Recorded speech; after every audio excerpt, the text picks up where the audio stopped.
Boa tarde a todos. Vamos a mais autores para o concurso de Osasco. Autores que estão na bibliografia PEB 1, ok? Foram enviados 4 autores que já caíram em concursos passados, né? Foi o caso da Emília Ferreiro, do Lataile, Panisa, Thelma Reis, já caíram em concursos passados, então foram postados anteriormente. E esses aqui não tem em nenhum outro concurso que esteja aqui no canal, tá? Então são novas gravações para o concurso de Osasco. Vamos lá? Autores Osasco PEB 1. Então aí vocês têm a iSchool, tá? O nome do artigo tornar a educação inclusiva, né? Tornar a educação inclusiva, como esta tarefa deve ser conceituada. Ou seja, ela vem defendendo a respeito de uma educação inclusiva para todos e como isso está sendo visto nas escolas. Será que as escolas estão cumprindo com esse papel de uma educação inclusiva? Então é isso que ela vem defendendo aí. Vamos ver o pensamento da autora, tá? A temática, então, ela começa com um conceito, né, informando desde quando é falado sobre essa educação inclusiva, sobre os alunos da educação especial. Então, essa temática de educação inclusiva vem sendo discutido desde 1990, quando ocorreu aquela conferência sobre educação para todos, né? Então, em 1990 teve uma conferência voltada à educação especial, voltada a essa educação inclusiva, né?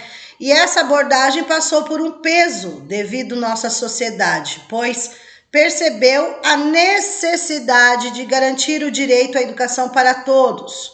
Então, assim, a lei determina uma educação para todos. Se é uma educação para todos, nós temos que pensar também nos alunos da educação especial, ou seja, uma educação inclusiva para todos, né? É isso que ela vem defendendo. Então, apesar de ter sido bastante discutido, debatido o tema, né? A essência do conceito da educação inclusiva, em alguns países, de acordo com a autora, esse termo inclusão ainda é considerado uma abordagem para atender crianças com deficiência dentro do contexto dos sistemas regulares de educação. Então, ainda se tem essa visão que a inclusão, a palavra inclusão, o termo inclusão, seria uma abordagem para atender as crianças. Na verdade, não é uma abordagem, e sim, né, o conceito de incluir a todos. Então, incluir no processo educativo. Porque nós temos a integração, que é colocar o aluno na escola, fazer a matrícula, mostrar os ambientes para o aluno, conhecer os amigos, a professora. E nós temos a inclusão, que é incluir no processo educativo, tá? Então, internacionalmente, conforme a autora, ela fala que esse conceito já é compreendido de uma forma mais ampla, tá? Uma forma mais ampla, como uma reforma que apoia e acolhe a diversidade entre todos os sujeitos do processo educativo. Então, começou com uma abordagem mínima e hoje, internacionalmente, é conhecido como uma reforma geral essa educação inclusiva, que apoia e acolhe todos os tipos de diversidade, ou seja, incluir no processo educativo, tá? Então, conforme a autora, o objetivo da educação inclusiva é eliminar a exclusão social. Então, assim, nós queremos a inclusão e não queremos a exclusão, tá? Então, o objetivo maior do pensamento dela é falar sobre a educação inclusiva eliminando a exclusão, ok? Que resulta de atitudes e respostas à diversidade com relação à etnia, idade, classe social, religião, gênero e habilidades.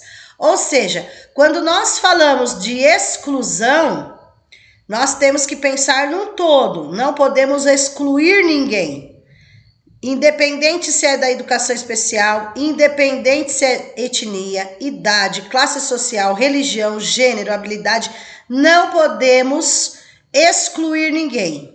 Nós temos que incluir todos no processo educativo, tá? Então, quando se fala de educação inclusiva, não podemos apenas pensar nos alunos da educação especial, mas sim num todo, tá? Assim, parte do princípio que a educação constitui direito humano básico e é um alicerce para uma sociedade mais justa e solidária, tá? Então, o pensamento da autora está dizer sim para a inclusão e dizer não para a exclusão de qualquer tipo, ok? Vamos lá. Nessa perspectiva, conforme a autora, né, nos estudos que ela fez, nas pesquisas que ela teve, né? Então, vem difundindo aí as ideias, né? Foram reforçados 6 princípios da inclusão. Ou seja, para se pensar em inclusão, devemos inclusão referente à deficiência e à necessidade da educação especial. Então, é um tipo de inclusão que nós temos que fazer a respeito dos alunos da educação especial. 2, a inclusão como resposta à exclusão, né? Então, ao invés de exclusão, não, inclusão sim. Inclusão que diz respeito a todos os grupos vulneráveis à exclusão. Ou seja, todos os grupos, não somente alunos da educação especial. Inclusão como forma de promover a escola para todos. Uma inclusão como educação para todos. Uma inclusão como uma abordagem de princípios à educação. Ou seja, inclusão de todas as formas para todos, ok?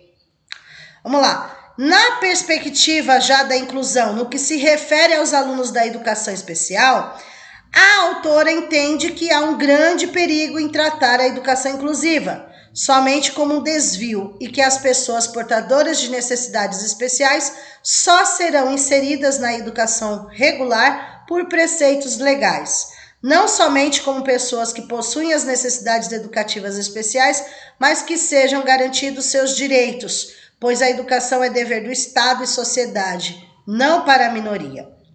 Então, nesta parte, o que a autora quer nos passar, né? Qual é a ideia da autora? Não adianta você só integrar o aluno, fazer a matrícula do aluno para cumprir o que a lei determina, tá? Não é só, eu preciso dar a matrícula porque o aluno da educação especial precisa ter a matrícula.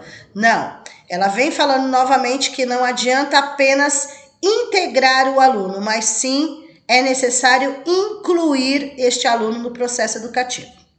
Na inclusão, como resposta à exclusão disciplinares, a abordagem central está nos preceitos normativos da escola, que trata os aspectos de indisciplina como os autores para exclusão, tá? Então, uma coisa é indisciplina, a outra.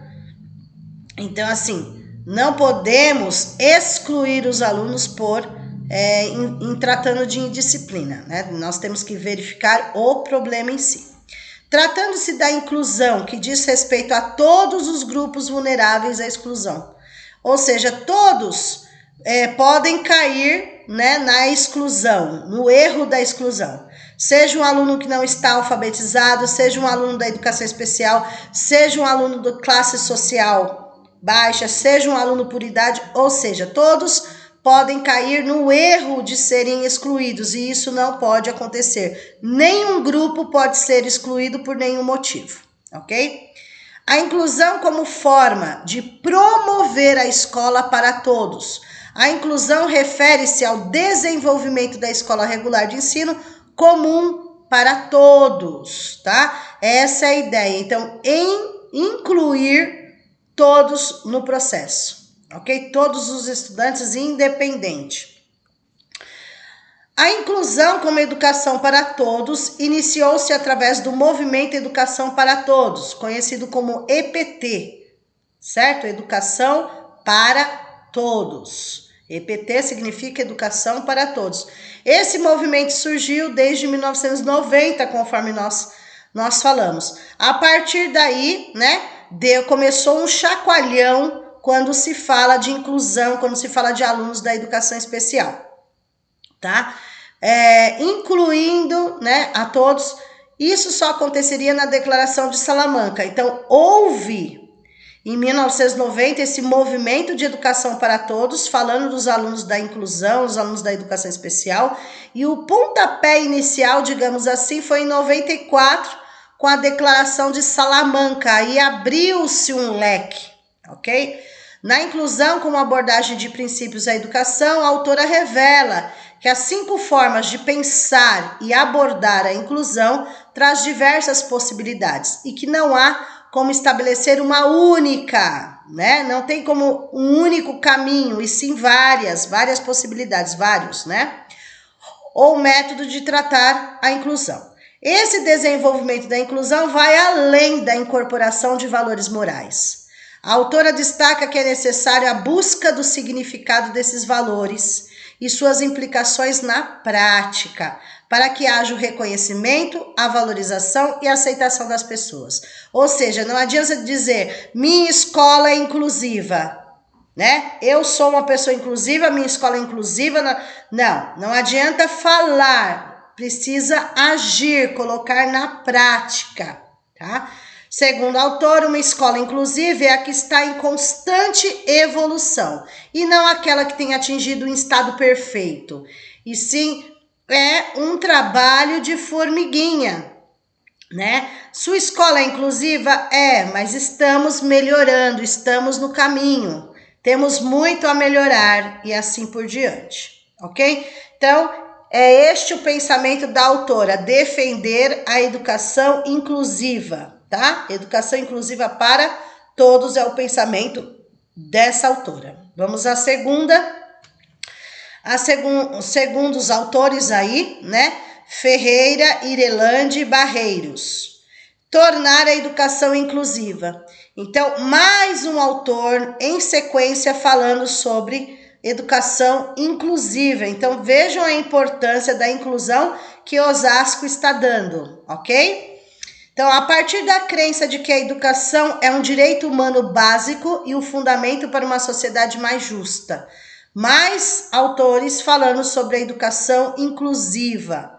Esses autores estão dando continuidade falando a respeito da Declaração de Salamanca de 1994, né?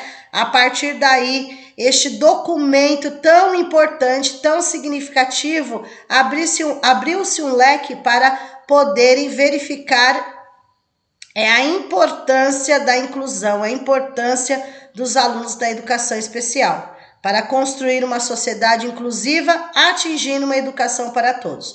Então, são mais autores defendendo aí a educação inclusiva, ok?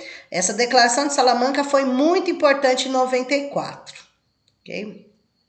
Então, durante os anos subsequentes a essa publicação de Salamanca, tem havido muitos esforços consideráveis em muitos países para mudar a política e a prática educacional direcionado à inclusão.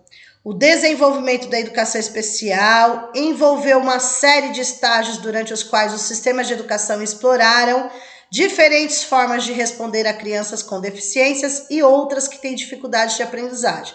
Então, vejam, não só incluir alunos com deficiência, alunos da educação especial, mas os alunos que têm dificuldades de aprendizagem também precisam ser incluídos no processo e não excluídos, né? A educação especial foi oferecida por vezes como complemento à educação geral e em outros casos foi totalmente segregada. Então, teve situações em que os alunos da educação especial não eram inseridos numa classe comum. Hoje é obrigatório a matrícula no ensino regular comum. E antes, né, não era obrigatório, hoje sim. Então, está explicando que no início os alunos não estavam inseridos nesse ensino regular e hoje é necessário, é lei, ok? Então, aqui conta um pouquinho da história, de como conquistaram o seu espaço, ok? Essa é a ideia, conquistar o seu espaço, ok? Os autores também apontam que mais de 3.000 crianças foram consideradas pertencentes à categoria, ok? Então é assim, antigamente não se tinha muita coisa desenvolvido para separar que tipo de deficiência, que tipo de transtorno a criança tinha. Então assim, muitos não eram detectados, não eram diagnosticados, não tinham laudos. Alguns não têm laudos ainda, né? Muitas crianças ainda não são laudadas para saber que tipo de deficiência, que tipo de transtorno a criança tem, ou se é uma criança de altas habilidades. Então, hoje isso está melhorando, mas teve uma época que eram considerados todo mundo no mesmo grupo, e não é todo mundo do mesmo grupo, tá? Uns têm mais grave, outros têm mais leve e assim por diante. Tudo bem?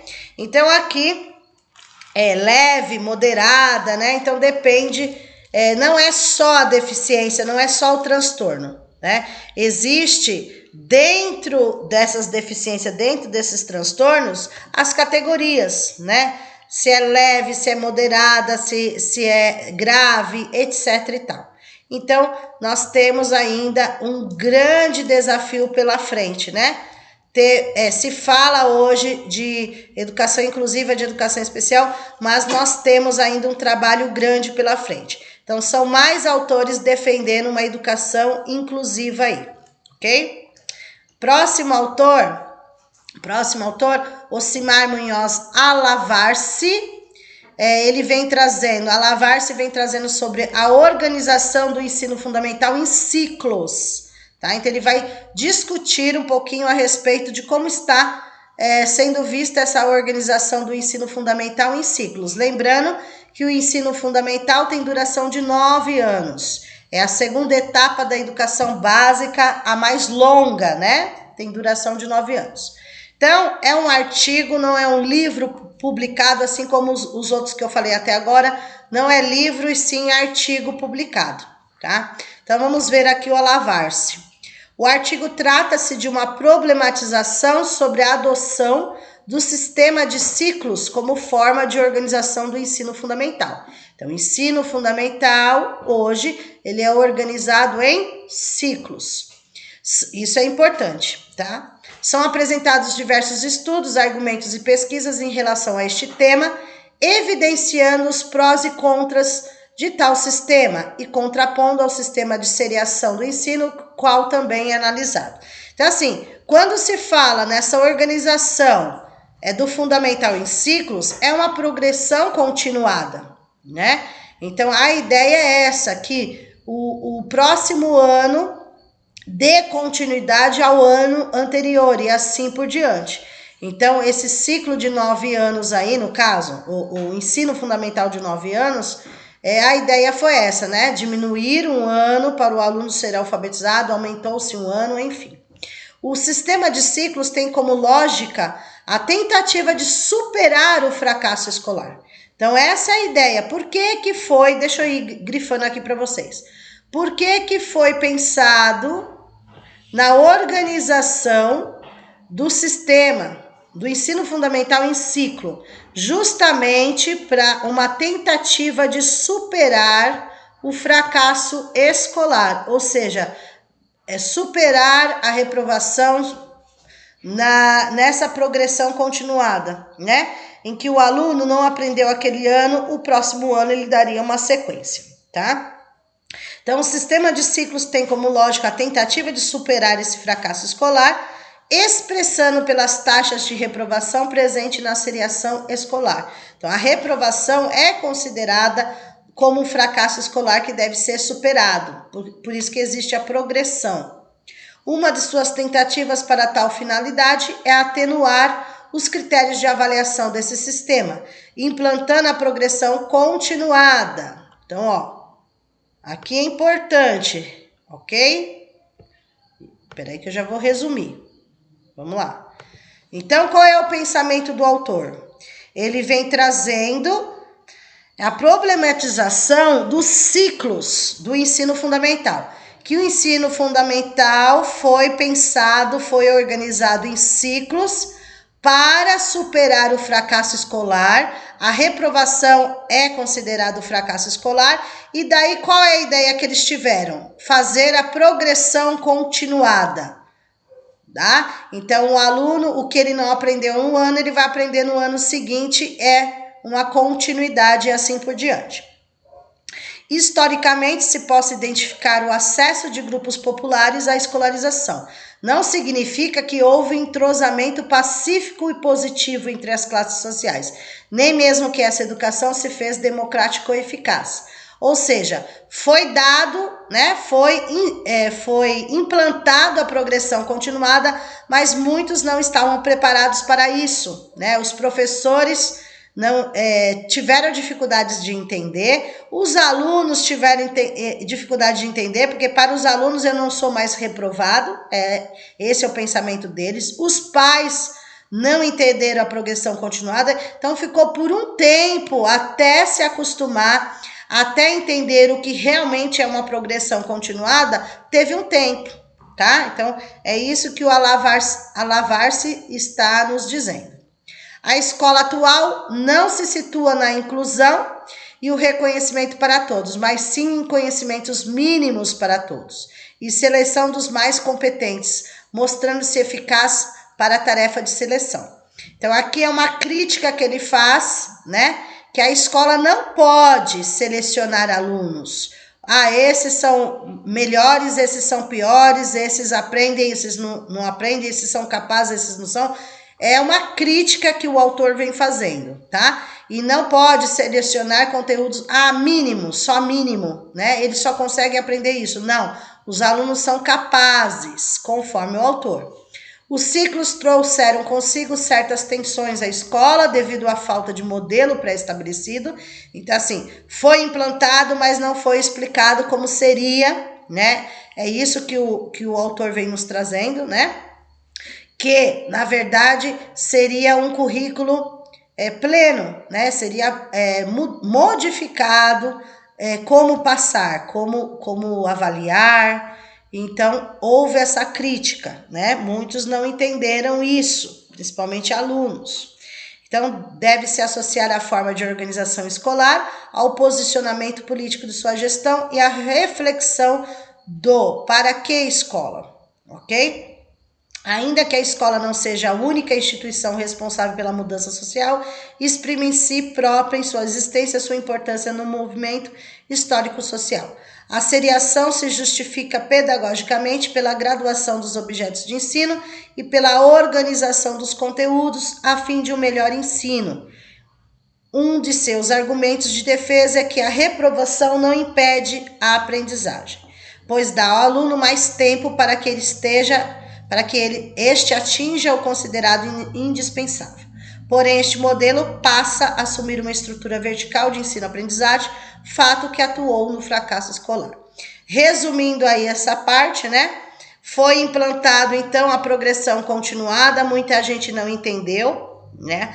A ideia é que o aluno já passa direto de ano, né? O aluno não é reprovado, mas a ideia da progressão o aluno não aprendeu naquele ano, ele tem a oportunidade de aprender no próximo. Essa seria a ideia, né, desse projeto, dessa organização em ciclos, a progressão continuada.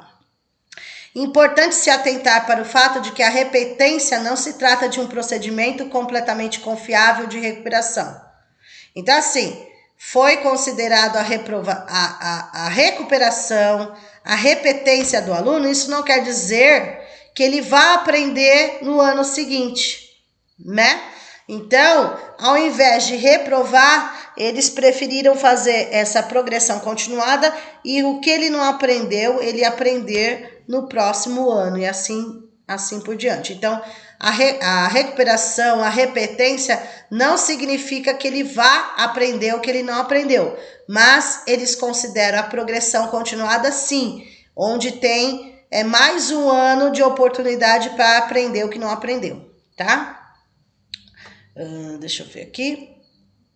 Só finalizando. Então, esse processo só dá certo quando se usa meios e recursos que garantam novas estratégias.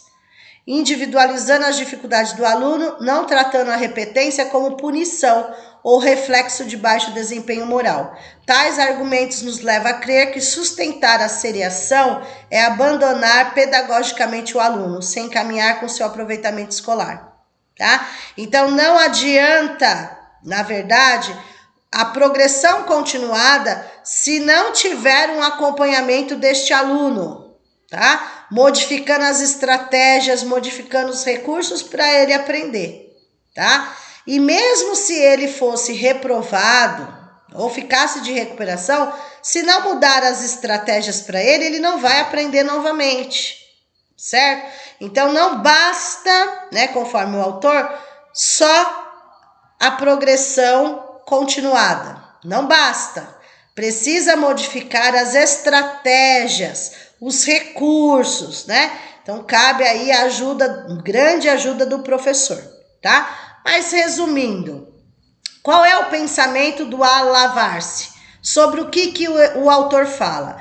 Ele vem nos trazendo sobre a organização do ensino fundamental em ciclos. Tá? Que ciclos são esses?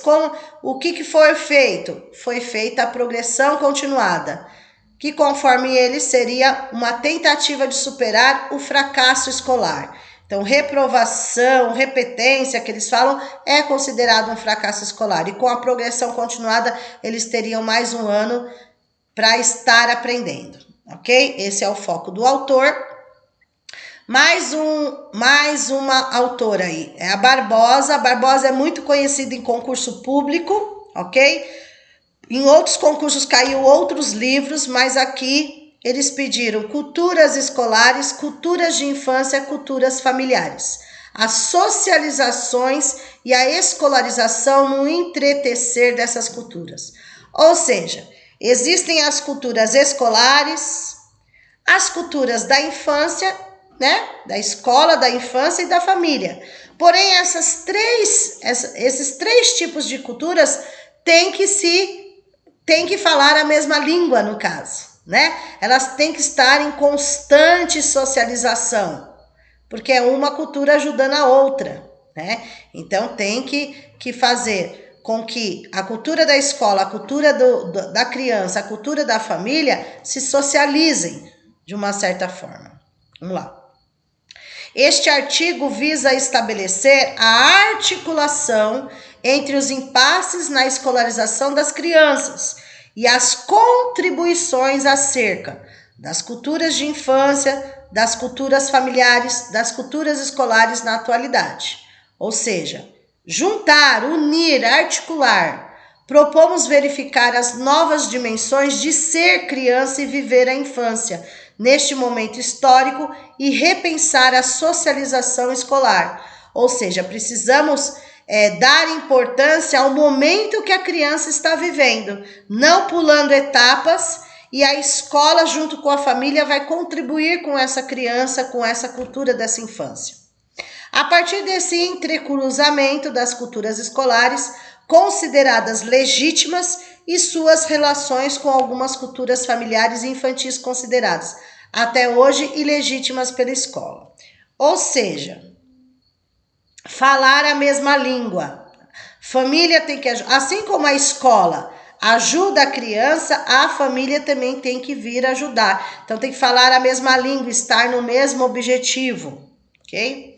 Conhecer as culturas das infâncias e as culturas familiares possibilita ampliar a compreensão sobre as crianças brasileiras e possibilita a construção de um projeto de escolarização que entreteça as culturas escolares, as culturas da infância e as culturas da família na sociedade contemporânea.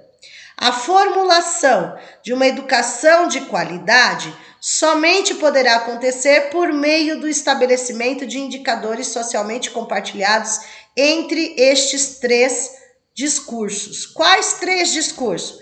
O discurso da família, o discurso da criança e o discurso da escola, né? Que tem a imagem do professor aí no discurso da escola. Ou seja, são três discursos, três culturas: família, escola, criança. Deve-se esses três discursos falarem a mesma língua, entre aspas, para que essa criança tenha a melhor qualidade. Então, quando eles falam de educação de qualidade, não é só a escola fazer o seu papel, né? A família tem que contribuir para que essa criança se desenvolva, certo? Então, assim, ela tem que contribuir significativamente com a escola, certo? Então, o que acontece? Conforme a autora fala tanto em educação de qualidade, certo? Mas para obter essa educação de qualidade conforme Barbosa, é necessário que as três culturas estejam juntas no mesmo objetivo. Quais culturas? Culturas da escola ou culturas escolares, como preferirem, culturas da infância ou cultura da criança, tanto faz, e cultura da família. Os três têm que articular, têm que falar a mesma língua, estarem juntos nesse processo para que realmente consiga uma educação de qualidade, porque é uma equipe, né? A escola não consegue nada sozinha, a criança não consegue nada sozinha, a família não consegue nada sozinha. Por isso, tem que unir essas três culturas aí, conforme a autora Barbosa, ok? Então, aí vocês tiveram 4 autores aí que compõem a bibliografia do concurso de PEB 1 de Osasco, da FITO, tá? Aiscol, a Ferreira, junto com Irelan e Barreiros. Aí vocês tiveram a Lavarce e vocês tiveram a Barbosa, ok? Nos próximos vídeos daremos continuidade para vocês aí do concurso de Osasco da FITO. Vamos lá?